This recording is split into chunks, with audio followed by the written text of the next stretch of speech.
Desert Diaries. Hello, Arizona calling. And this week I've mainly been clicking refresh.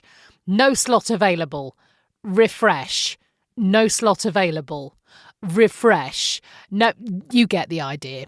Yep, Arizona opened registration for the COVID-19 vaccine for all adults this week, which means all adults can apply, but of course it doesn't mean there are enough appointments or vaccines available for all adults, hence refresh. No slots available.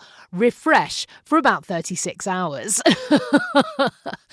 I'm massively privileged, of course, to have a computer and Wi-Fi and the ability to sit at my desk and click refresh all day long while doing my other work. It did remind me of trying to get tickets for the Glastonbury Festival back in the day, that mad scramble to get to a screen at the exact second they were released and then sitting and clicking refresh for hours on end, wailing in desperation when the website crashed, starting all over again and, phew, managing finally to get one, and then spending the whole day hoping your friends had been lucky too. This is just like that, essentially, but you don't get to drink cider and see the Rolling Stones at the end of it. But then, of course, what you do get is some hope that life might, please, start to feel a little bit normal again. Big news this week, actually. My dad booked his flights to come and see us. Who even knows whether things will be up and running by the end of July when he's due to arrive? But again, it's more of a case of having that date on the calendar, isn't it? That little beacon of hope that we will have the chance to be together again. That he'll be able to see his grandchildren for the first time in over 18 months. And yeah, I know we're absolutely not alone in this. Millions of families are facing the same. And of course, millions more won't ever have the chance to see their loved ones again. So I'm feeling grateful that at least for now, and frankly against all the odds, both my mum and my dad are doing well. For any locals listening, yes, I am aware that my dad is going to be arriving at the most ridiculously boiling part of the summer. And I don't think he really realises how ridiculously boiling Phoenix will be. He was a teacher in the Middle East for a couple of years, so he has got a bit of form with it being very hot. But our conversations have gone a little bit like this. I really want you to come, but I'm worried it's going to be really hot. Don't worry, I'll put some sunscreen on. No, it's not really that the sun's strong. It's more that it's really, really hot. It's a bit like being inside an oven. Yeah, I'll be okay. I can do some gardening for you. Well, maybe you can do some gardening at 3 a.m, but it's boiling. It's not like, oh, I could fancy an ice cream, more you can't go outside. Do you have aircon? Of course we have aircon. We'd literally die if we didn't have aircon. I mean, people genuinely die in the summers in Phoenix. You have to be super careful. Well, I'm looking forward to seeing all the wildlife, though. I suppose I'd need to keep my bedroom window shut at night or something might crawl in. No, you need to keep your bedroom window shut at night because it's too hot to have your windows open. You get the picture. Manchester in July, it is not. But I do hope he can make it, though. Furnace or no furnace. As the vaccine programme really ramps up here in Arizona, I've started to notice a lot of people are not wearing masks anymore. I'm not talking about in private gatherings with other vaccinated people, but in public with everyone else, which feels a bit uncomfortable. The teenager got braces this week, my poor baby, and was feeling very, very sorry for herself.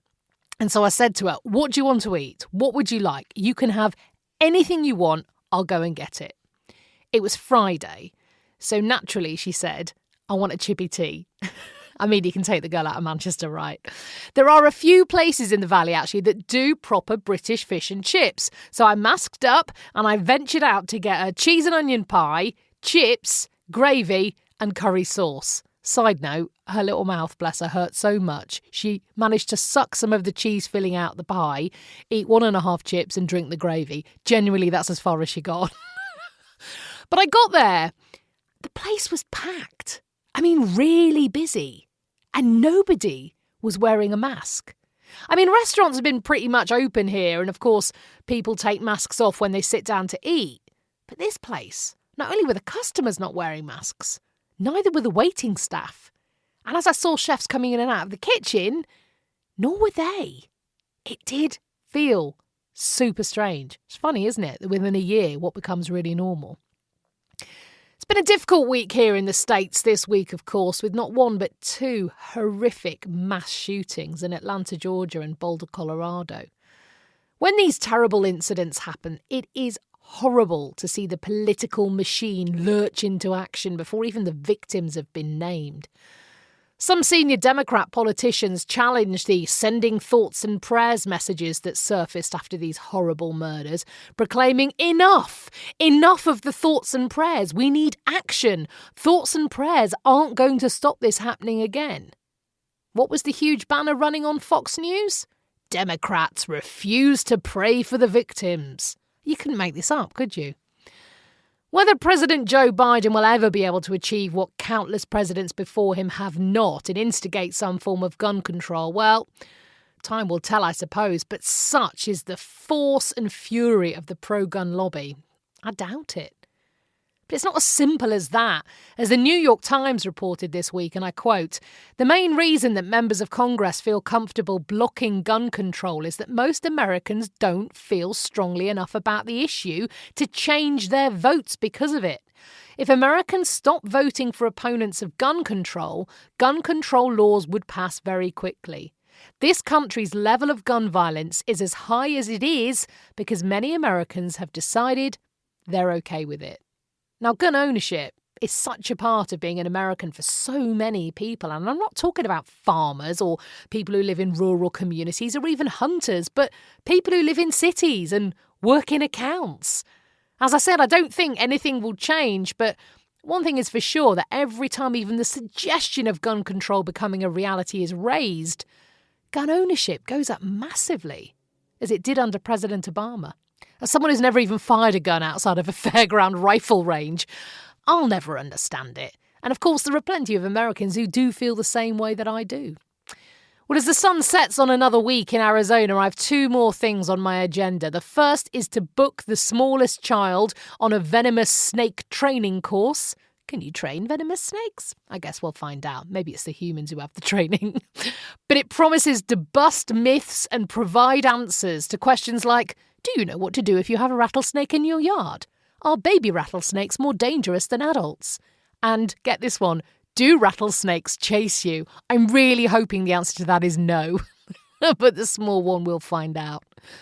And the other thing on my agenda is, of course, to go and click refresh another 4,000 times. Wish me luck. I'll see you in the desert.